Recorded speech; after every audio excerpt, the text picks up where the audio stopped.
வணக்கம். இன்றைக்கி என்ன வீடியோவில் பார்க்க போகிறோம் அப்படின்னா, சின்ன வெங்காயம் வச்சு சூப்பரான செட்டிநாடு காரக்குழம்பு தாங்க செய்ய போகிறோம். வாங்க எப்படி செய்யலான்னு பார்க்கலாம். அப்புறம் வீடியோக்குள்ளே போகிறதுக்கு முன்னாடி இதுவரை நம்ம சேனலை சப்ஸ்கிரைப் பண்ணாதோ சப்ஸ்கிரைப் பண்ணிவிடுங்க. பக்கத்தில் இருக்க பெல் பட்டனையும் கிளிக் பண்ணிவிடுங்க. அப்போ தான் நான் போடுற வீடியோ உங்களுக்கு நோட்டிஃபிகேஷனில் உடனே வரும். அதுக்கு வந்து நான் ஒரு 25 சாம்பார் வெங்காயம் உரித்து வச்சுருக்கேன். சின்ன தக்காளி 2 தக்காளி, கொஞ்சம் கறிவேப்பிலை, கொஞ்சம் புளி, சின்ன நெல்லிக்காய் அளவுக்கு புளி. இப்போ இந்த புளியை ஃபஸ்ட்டு ஊற வச்சுக்கலாம். இப்போ நம்ம சமைக்க ஆரம்பிக்கலாம். இப்போ கொஞ்சம் நல்லெண்ணெய் சேர்த்துக்குங்க. ஆயில் நல்லா சூடாகட்டும். ஆயில் நல்லா சூடானது கொஞ்சமாக வெந்தயம், அது கூடவே கொஞ்சம் கடுகு, இது 2 நல்லா பொரியட்டும்.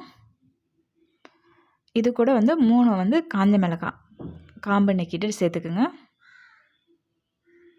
இப்போ காஞ்ச மிளகாய் லேசாக பொரிஞ்சிடுச்சு. இப்போ நம்ம உரித்து வச்சுருக்க வெங்காயத்தை சேர்த்துக்கலாம்.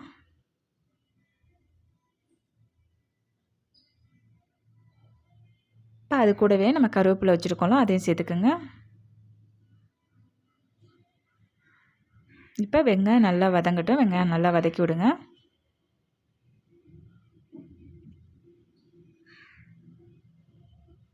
இப்போ நல்லா நமக்கு வெங்காயம் வதங்கிடுச்சு. இப்போ தக்காளி வச்சுருக்கோம்ல, அதை சேர்த்துக்கலாம்.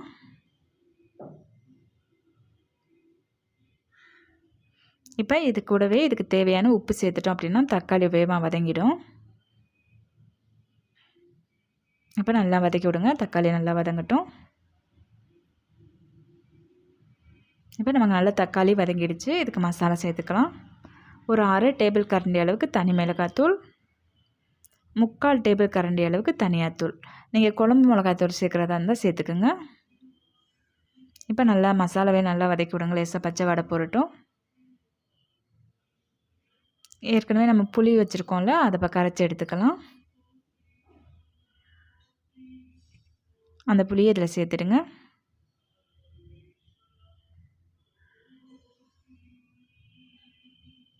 இப்போ லேசாக கிண்டி விடுங்க. இப்போ நமக்கு நல்லா கொதி வரட்டும். நம்ம ஏற்கனவே உப்புலாம் சேர்த்துட்டோம். இப்போ கொதி வந்ததும் இதை மூடி வச்சிடலாம்.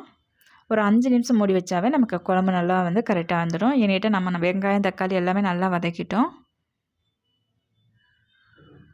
இப்போ ஒரு 5 நிமிஷம் ஆயிடுச்சு. நமக்கு ஆயில் பிரிஞ்சு குழம்பு ரெடி ஆகிடுச்சு. அவ்வளோதாங்க, சூப்பரான சின்ன வெங்காய காரக்குழம்பு ரெடி ஆகிடுச்சு. இதே மெத்தடில் செஞ்சு பாருங்கள், ரொம்ப நல்லாயிருக்கும். அப்புறம் அந்த வீடியோ பிடிச்சிருந்தது அப்படின்னா உங்கள் ஃப்ரெண்ட்ஸுக்கும் ஷேர் பண்ணுங்கள், லைக் பண்ணுங்கள். இந்த வீடியோ எப்படின்னு சொல்லி கமெண்ட் பண்ணுங்கள். மறக்காமல் என்னோடய சேனலை சப்ஸ்கிரைப் பண்ணிவிடுங்க. நன்றி. அடுத்த வீடியோவில் பார்க்கலாம்.